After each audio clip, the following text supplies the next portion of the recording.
01010001 से पहले की दुनिया कैसी थी, जब ना तो कोई कैलेंडर था ना ही कोई घड़ी थी।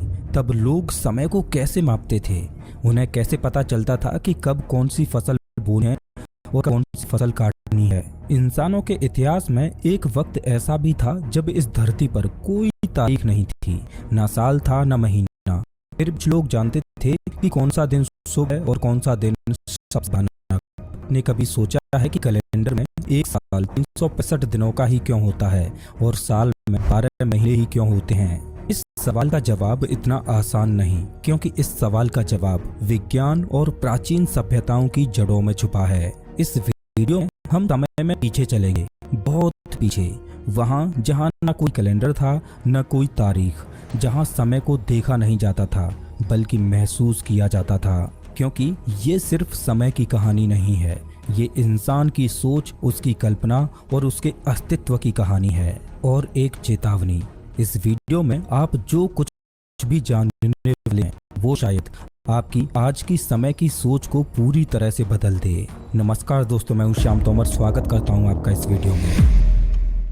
YouTube पे चैनल तो बना लिया पर व्यूज आते ही नहीं, सब्सक्राइबर्स बढ़ते ही नहीं। आखिर क्या करूं? मेहनत करो, वीडियो बनाओ। एक सवाल जो इतिहासकारों से लेकर वैज्ञानिकों तक किसी के पास उसका पूरा जवाब नहीं है। सवाल ये नहीं है कि इंसान ने घड़ी कब बनाई, सवाल ये है कि जब घड़ी नहीं थी तो तब समय चलता कैसे था। कल्पना कीजिए, आपकी आंख एक ऐसी दुनिया में खुलती हैं जहां कोई तारीख नहीं होती, कोई सोमवार नहीं, कोई नया साल नहीं और ना ही घड़ियां या कैलेंडर। आपको नहीं पता आज कौन सा दिन है या यहाँ तक कि साल कौन सा है। तो आपके लिए वो दुनिया कैसी होगी? आप अपनी यात्रा या कोई मीटिंग कैसे प्लान करोगे? आप अपना जन्मदिन कब मनाओगे? आप नए साल का जश्न कब मनाओगे? आप ये कैसे तय करोगे कि कब आपको कोई त्योहार मनाना है? लेकिन जब आप अपने आसपास के लोगों को देखते हो तो आप देखते हो कि फिर भी लोग जी रहे हैं, खेतों की बुवाई कर रहे हैं, भविष्य की भविष्यवाणियां कर रहे हैं, युद्ध की तारीख तय कर रहे हैं। अब सवाल ये उठता है कि जब 1 जनवरी 0001 भी नहीं आया था तब इंसान समय को कैसे समझता था? उनके पास कोई डिजिटल घड़ी नहीं थी, लेकिन वे फिर भी जान लेते थे कि कब कौन सा त्योहार मनाना है। कैसे? क्या उन्होंने सितारों से बात की थी या कोई और रहस्यमय तरीका था जिससे वे वक्त को पकड़ पाते थे? कुछ लोगों का मानना है कि हमारे पूर्वजों के पास कोई छुपा हुआ ज्ञान था जिसे वक्त के साथ खो दिया गया। क्या हम उस ज्ञान को वापस खोज पाएंगे? क्या कभी आपने ये महसूस किया है कि घड़ी की टिक टिक असल में आपकी रूह पर एक कैद है?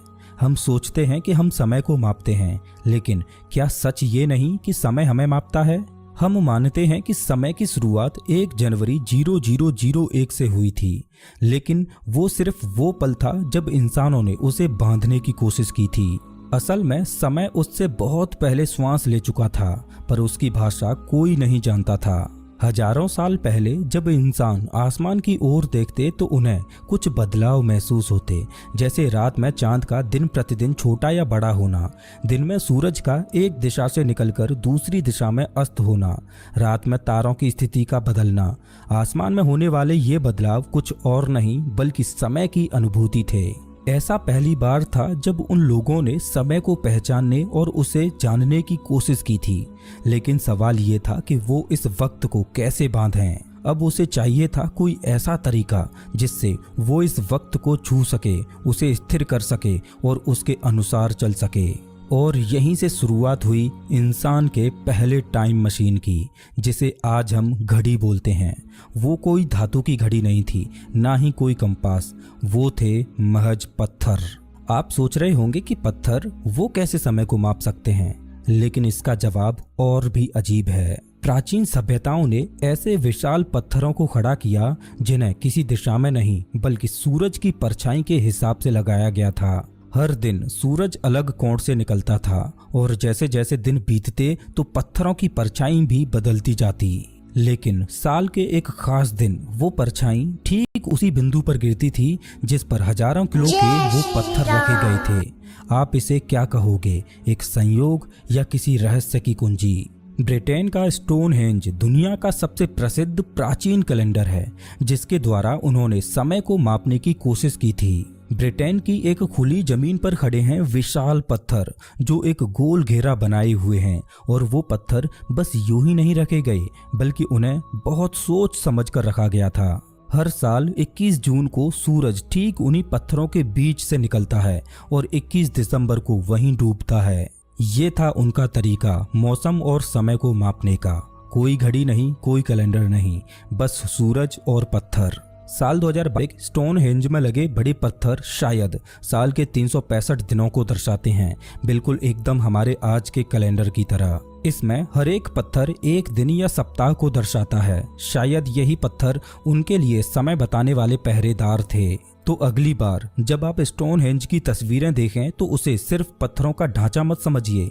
ये एक प्राचीन वैज्ञानिक चमत्कार था, एक अद्भुत कैलेंडर जो समय को पत्थरों में कैद करता था। लेकिन क्या आप जानते हैं कि भारत में भी ऐसे कई स्थान हैं जहां सूर्य के साथ जुड़ा हुआ गणित हजारों साल पहले इस्तेमाल किया गया था।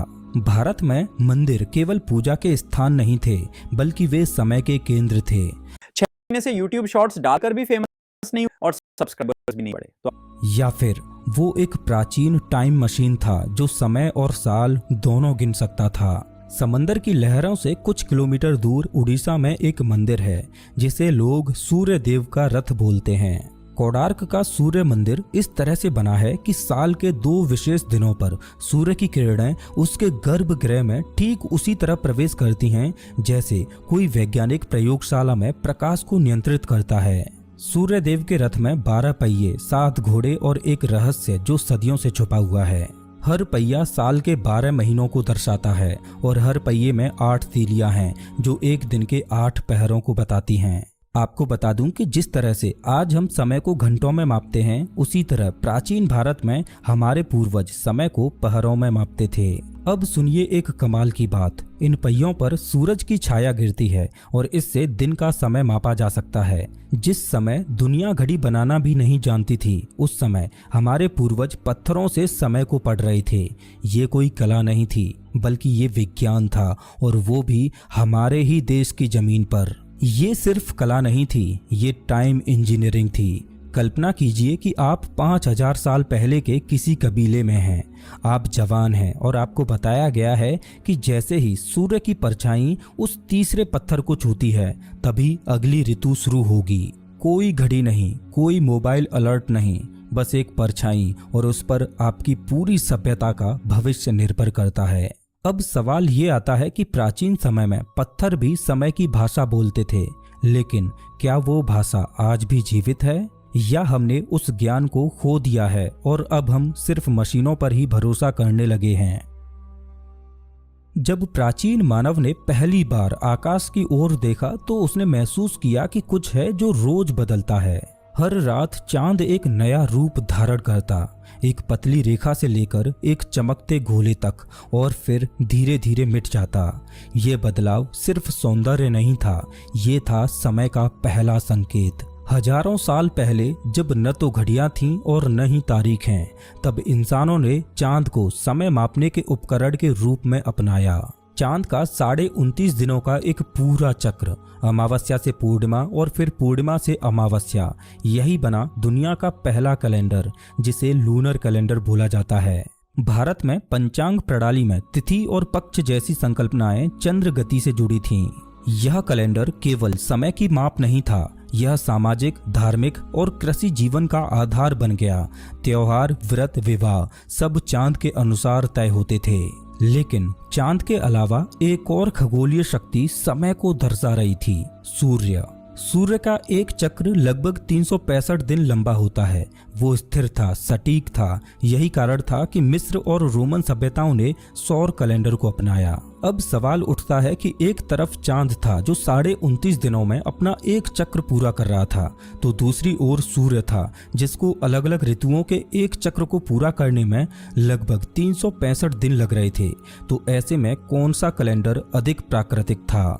लेकिन भारत ने दोनों के बीच संतुलन बनाया। चंद्र और सौर दोनों को मिलाकर एक कैलेंडर बनाया जिसे लूनीसौर कैलेंडर बोला जाता है। और इस कैलेंडर में हर 32.5 महीनों में एक अधिमास जोड़ा जाता है, यानी एक महीना अलग से जोड़ा जाता है ताकि चंद्र वर्ष सौर वर्ष से मेल खा सके। इसे समझने के लिए प्राचीन विद्वान खगोलीय गणनाओं का प्रयोग करते थे।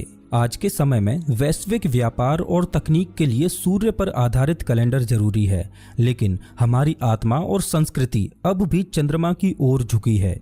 इसीलिए होली, दीपावली, सभी त्योहार आज भी चंद्र तिथियों से तय होते हैं। जब पश्चिमी सभ्यताएं साल, महीनों और तारीखों को लेकर संघर्ष कर रही थीं, तब भारत के ऋषि समय को युगों में माप रहे थे। वे जानते थे कि समय केवल एक रेखा नहीं बल्कि एक चक्र है, और इसी चक्र को समझने के लिए उन्होंने रचा वेदांग ज्योतिष। यह सिर्फ एक ज्योतिष ग्रंथ नहीं था, बल्कि यह समय की वैज्ञानिक व्याख्या थी। इसमें पृथ्वी की गति, सूर्य की स्थिति, चंद्रमा की कलाएं, ग्रहों की चाल, सब कुछ जोड़कर एक जटिल लेकिन बाद में इन्हें सत्यापित किया। प्राचीन भारत में ऋषियों ने समय को सिर्फ पल नहीं माना, उन्होंने उसे ऊर्जा का प्रवाह समझा। आज जब हम घड़ी की ओर देखते हैं तो हम एक नंबर देखते हैं, लेकिन जब वे आकाश की ओर देखते थे तो उन्हें एक चक्र दिखता था जो जीवन, मृत्यु और पुनर्जन्म की लय को दर्शाता था। आज के समय में हर वर्ष की शुरुआत एक आतिशबाजी के साथ होती है। 1 जनवरी को हम जश्न मनाते हैं, गिनती करते हैं और मानते हैं कि समय ने एक नया चक्र शुरू किया है, जिसे हम नए साल की शुरुआत बोलते हैं। लेकिन क्या आपने कभी ये सोचा है कि ये तारीख आखिर आई कहाँ से? दरअसल 46 ईसा पूर्व में, यानी 1 जनवरी साल 0001 से 46 साल पहले, जूलियस सीजर ने देखा कि रोमन कैलेंडर अराजकता में था। खेती के समय गड़बड़ा रहे थे, धार्मिक आयोजन बिगड़ रहे थे।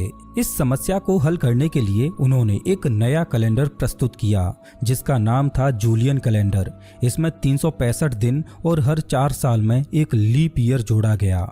लेकिन यहाँ भी एक सवाल बचा रह गया, आखिर इस कैलेंडर की कहानी शुरू कहाँ से हो? मजेदार बात यह है कि सन 0000 जैसा कोई साल कभी था ही नहीं। सीधा 1 ईस्वी यानी 1 जनवरी साल 0001 को जूलियन कैलेंडर का प्रारंभ माना गया, जिसे ईसा मसीह का जन्म वर्ष कहा गया। और इस कैलेंडर में जनवरी के महीने को साल का पहला महीना माना गया। लेकिन ऐतिहासिक रिकॉर्ड्स बताते हैं कि ईसा का जन्म भी शायद इस कैलेंडर के लॉन्च होने से 4 से 6 साल पहले हुआ था। तो क्या ये सिर्फ एक धार्मिक धारणा थी जिसे पूरे संसार का कैलेंडर बना दिया गया? सदियों तक ये जूलियन कैलेंडर चलता रहा, लेकिन 1500 वर्षों में उसमें 10 दिन का अंतर आ गया था और अब जरूरत थी इस कैलेंडर में सुधार करने की। पोप ग्रेगरी 8 ने इसे ठीक करने के लिए ग्रेगोरियन कैलेंडर लागू किया, जिसमें अक्टूबर 1582 में उन्होंने इतिहास से सीधे 10 दिन हटा दिए और 4 अक्टूबर के बाद सीधा 15 अक्टूबर आ गया। और तब से लेकर आज तक हम इसी कैलेंडर को इस्तेमाल कर रहे हैं। चलिए अब जानते हैं कि साल में 12 महीने और 1 महीना 30 दिनों का ही क्यों होता है, और जूलियन कैलेंडर में हर 4 साल में एक लीप ईयर क्यों जोड़ा जाता है, जिसमें फरवरी का महीना 29 दिनों का होता है। तो जैसा कि हमने अभी जाना कि प्राचीन समय में हमारे पूर्वजों ने चंद्र और सूर्य की चाल को समझकर ही कैलेंडर बनाए, तो हमें इस सवाल का जवाब भी चंद्र, सूर्य और पृथ्वी की चाल ही दे सकती हैं। तो इस सवाल का जवाब जानने के लिए पृथ्वी से ऊपर उठते हैं और अंतरिक्ष की ओर चलते हैं। जैसे ही अंतरिक्ष से हम पृथ्वी को देखते हैं तो हम देखेंगे कि पृथ्वी अपनी धुरी पर घूम रही है और हर एक 24 घंटे में पृथ्वी अपनी धुरी पर एक बार घूम जाती है, जिसे हम एक दिन कहते हैं। लेकिन साथ ही साथ पृथ्वी का चंद्रमा भी पृथ्वी की परिक्रमा कर रहा है। तो ऐसे में जब तक चंद्रमा पृथ्वी का एक चक्र पूरा करता है तब तक पृथ्वी अपनी धुरी पर 29.5 बार घूम जाती है। मतलब 29.5 दिनों में चंद्रमा पृथ्वी की एक परिक्रमा पूरी करता है। इसे ही एक महीना बोला जाता है, जो कि 30 दिनों का होता है। जिस तरह चंद्रमा पृथ्वी के चारों ओर घूम रहा है, उसी तरह हमारी पृथ्वी भी सूर्य की परिक्रमा करती है। और जब तक हमारी पृथ्वी सूर्य की एक परिक्रमा पूरी करती है, तब तक पृथ्वी अपनी धुरी पर 365 बार घूम जाती है और चांद तब तक पृथ्वी की 12 परिक्रमा पूरी कर लेता है। इसी वजह से एक साल 365 दिनों का होता है और साल में 12 महीने होते हैं। लेकिन एक मजेदार बात यह है कि पृथ्वी सूर्य की एक परिक्रमा करते समय 365 दिन से एक चौथाई और ज्यादा घूम जाती है और 4 सालों में पृथ्वी पूरा एक दिन एक्स्ट्रा घूम लेती है। तो इस अतिरिक्त दिन को कैलेंडर में मैनेज करने के लिए 4 साल में एक बार लीप ईयर को जोड़ा गया, जिसमें फरवरी का महीना 29 दिन का होता है। आपको बता दूं कि हिंदू कैलेंडर, जिसे पंचांग बोला जाता है, वो चंद्र की चाल पर आधारित है, जो 29.5 दिन में अपना एक चक्र पूरा करता है और एक साल में 12 चक्र पूरे करता है। उस हिसाब से पंचांग कैलेंडर में एक साल 354 दिन का होता है। लेकिन सूर्य का एक साल 365.25 दिन में पूरा होता है, तो चंद्र कैलेंडर को सौर कैलेंडर के साथ मेल खाने के लिए उसमें हर एक 2.5 से 3 सालों में एक महीना अधिक जोड़ा जाता है, जिसे अधिक मास भी बोला जाता है। और ये भी बिल्कुल लीप ईयर की तरह ही है, जिसमें एक दिन नहीं बल्कि पूरा एक महीना ही जोड़ा जाता है। आज हम मॉडर्न टेक्नोलॉजी के साथ ये गणनाएं भली भांति कर सकते हैं, लेकिन सोचकर देखिए कि हमारे पूर्वजों ने हजारों साल पहले बिना किसी आधुनिक तकनीक के ये गणनाएं की थीं। इससे आप अंदाजा लगा सकते हो कि हमारे पूर्वजों के पास हजारों साल पहले भी खगोल विज्ञान का कितना गहरा ज्ञान रहा होगा। समय, जो कभी ऋषियों के लिए ब्रह्मांड की धड़कन था, वो अब एक कागज पर दर्ज नंबर बन गया है। हमने उसे इतना बांधा कि हम भूल गए कि समय बाहर से ज्यादा भीतर से चलता है। तो जब अगली बार आप घड़ी देखें या कैलेंडर पर 1 जनवरी को नया साल लिखें, तो एक पल ठहरिए और सोचिए कि क्या आप सच में समय को महसूस कर रहे हैं या सिर्फ किसी और के बनाए सिस्टम का हिस्सा बन गए हैं। समय कभी शुरू नहीं हुआ था और शायद कभी खत्म भी नहीं होगा। उसकी असली भाषा अब भी सितारों में छुपी है, चांद की चाल में, सूर्य की गर्मी में और आपकी धड़कनों में। 1 जनवरी 0001 बस एक तारीख थी और ये कोई नया कैलेंडर नहीं था। भारत में पंचांग जूलियन कैलेंडर के लॉन्च होने से हजारों साल पहले ही बन चुका था, जो आज भी उतना ही सटीक है जितना हजारों साल पहले सटीक था। समय की कहानी 1 जनवरी 0001 से पहले भी चल रही थी और आज भी चल रही है।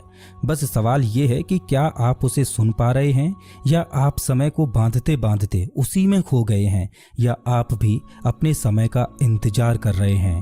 अपना टाइम आएगा। दोस्तों, अगर आपको ये वीडियो पसंद आया हो तो